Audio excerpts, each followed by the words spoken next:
So we're back on the 2005 Cadillac SRX with our 3.6 V6 VVT. This is the engine that hates life, and we've got some oil leaks. I can tell because it's been sitting here overnight and the floor is covered in oil. And I've already taken this cover off and diagnosed it. Hopefully it is only the VVT solenoids that need new seals put on them. We're going to be looking, it might be power steering related, something else, because, you know, 20-year-old domestic car, that's just, it's got fluids in it. They want to be outside of it as soon as possible. So I'm going to go ahead and tear this off real quick.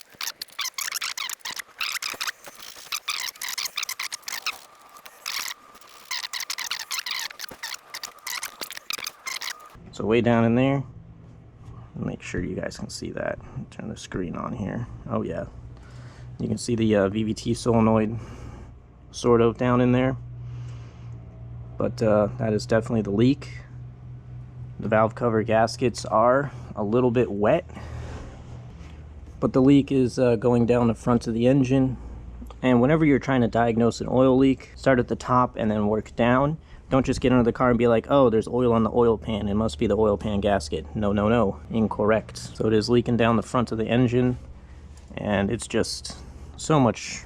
It's quite a few things that I have to remove. Nothing that's really in the way. Once I get this thingy, which I have no clue what it is, it doesn't matter, and then I'll be able to get to the VVT solenoids on this side, and then on this side I'll take off this intake, this reservoir, which both lines hook up on this side, so that'll bink out of the way, and then I'll be able to get to the two VVT solenoids back there, and we'll have a good time. Well, you'll have a good time because you get to watch in the comfort of your own home. I get to do the work. Okay. Time to get started. First thing you're going to want to do, disconnect your battery. As I have a feeling that the bracket that holds on this little module here, it's going to be a pain in the ass.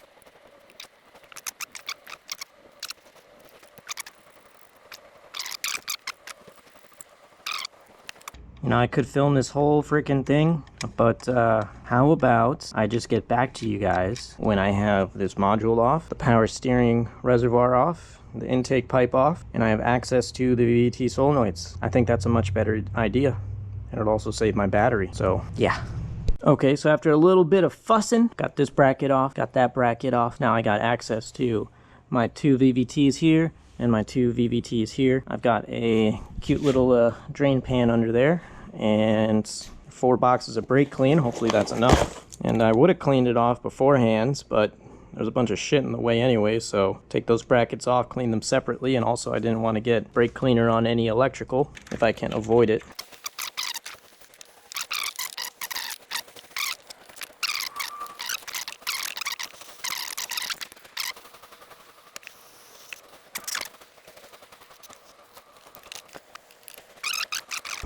Okay, 2 cans of brake clean. That's all you need. You can actually tell that this cylinder head's made out of aluminum now. So I'm just going to let this thing air dry. Start popping out the VVT solenoids and being very, very careful at where, when, and why they're coming out. So I'll be back with you guys. While I waited for all of this to dry off, I cleaned off the 2 brackets that were, I didn't know that was made out of aluminum. I thought it was just made out of oil and dirt. So now we're going to get on to removing the VVT solenoids. I would like to do valve cover gaskets as well on this car, but it's just not in the budget. So we ain't, oh, I guess I should unplug these first.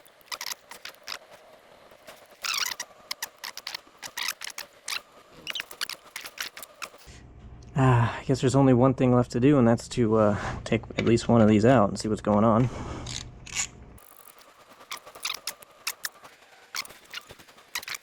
Let's feel this. Oh, wow.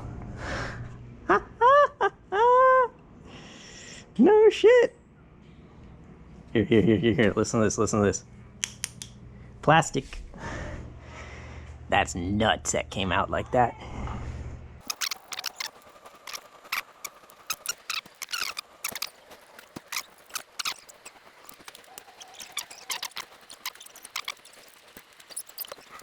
So it looks like I am going to have to dump some coolant out to get this bottom solenoid out of here. I love you, GM. You're the best. You're the bestest.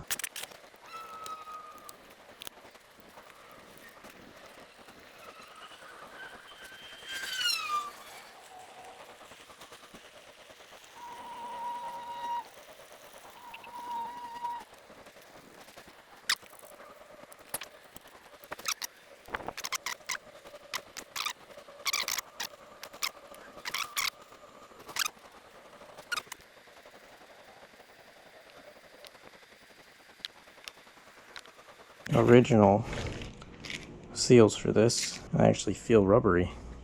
Crazy. Actually, I'm gonna wash my hands. Okay, clean hands.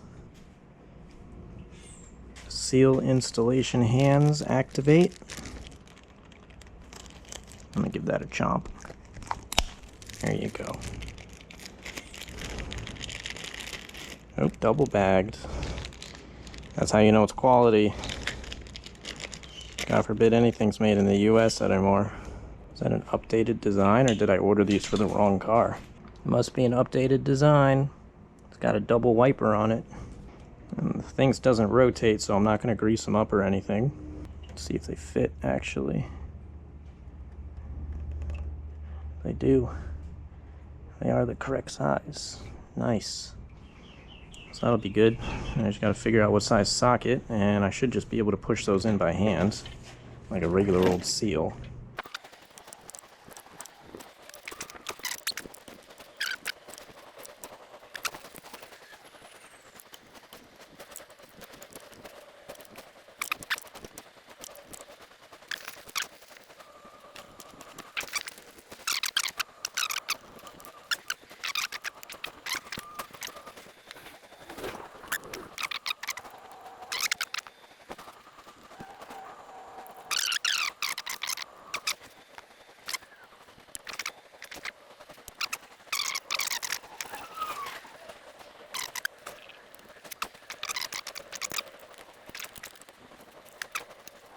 Cool.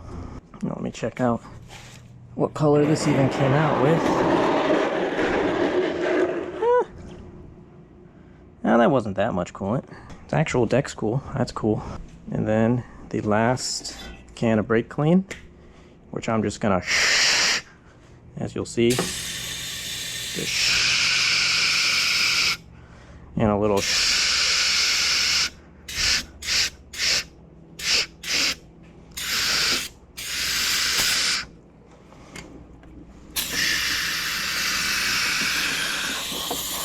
Okay, I'll stop making the sound effects. You win.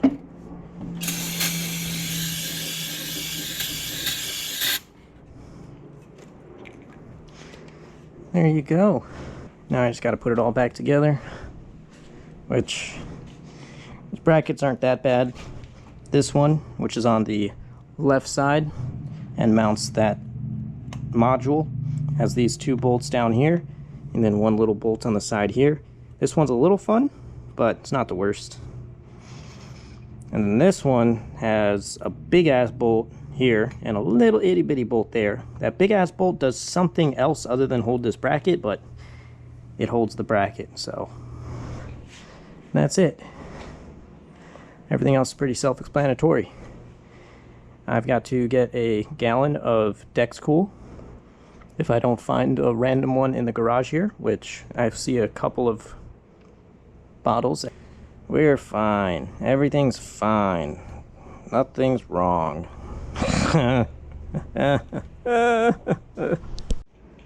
Okay, so I got the Cadillac back together. Just got a few things, and I filled up the coolant with fresh Dex Cool. Actually had half a gallon left over, and I had it pressure tested while I reassembled everything. And we're still about at 15 psi, so I'm satisfied with that. It took me a minute to find an adapter that actually fit, because it said it took adapter 21, but I'm using adapter 15. I had a situation when I opened up this box today. My greatest fear.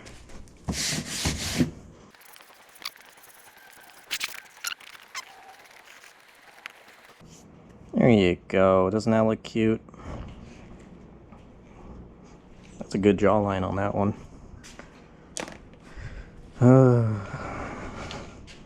Bottom, dead. Top, good. Alright, so I'm gonna back this up.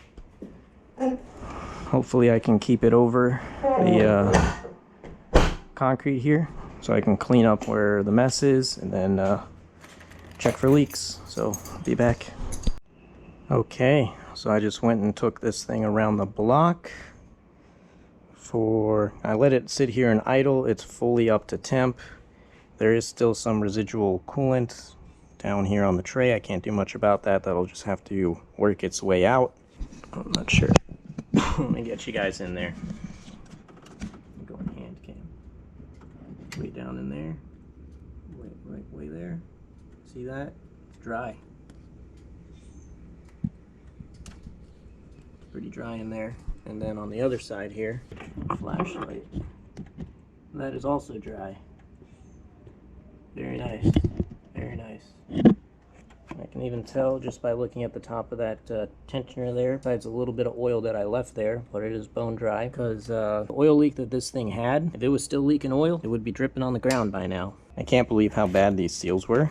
They don't bend at all. They're just, yeah, we're done with this also. So this car got the new shifter bushings, and it got the new VVT solenoids, because those were the two complaints from the customer.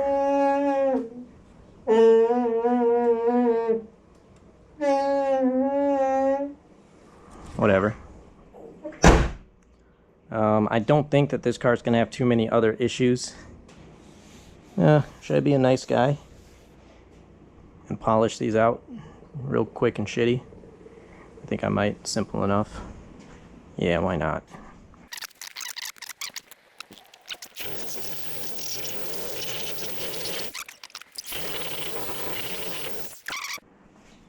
Let's see if that made a marginal difference or a noticeable improvement.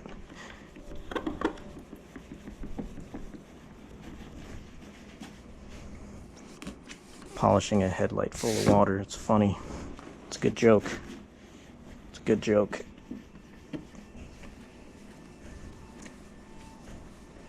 Let's compare.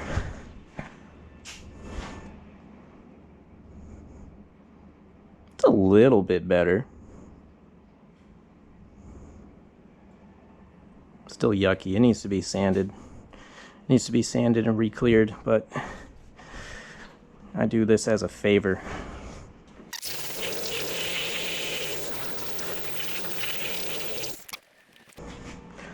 Again, marginally improved. Not much of a difference. But I see it's got the fresh fog lights down there, so got a little excited. Yeah, this car was definitely front-ended. But no more leaks. Yeah, this car's a piece of shit, dude. Not anymore. Now it's a fucking Cadillac.